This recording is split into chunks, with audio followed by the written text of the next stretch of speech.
Welcome to the Learning Pines YouTube. We hope this video helps. You begin by getting power and connections right. Plug the Xbox 360 power brick into the console, then into the wall. Confirm the brick LED is steady. Once done, switch the TV to the matching input, HDMI for best quality, component or composite if HDMI is unavailable. Make sure your controller has fresh batteries or is wired to the console.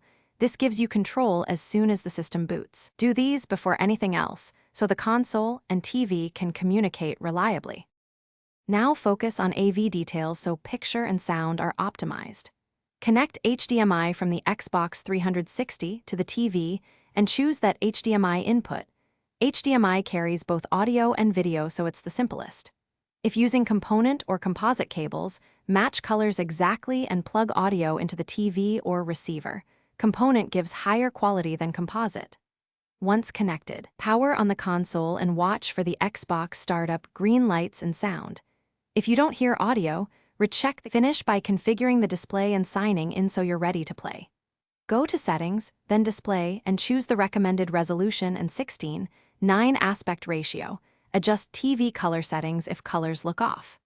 Sign into your Xbox profile or create one, then launch the dashboard or a game to confirm performance. If you see no signal, receipt cables, try a different HDMI port or TV, and perform a power cycle. Hold the console off for 10 seconds, unplug for 30, then restart. Thanks for watching. Consider subscribing if we helped you.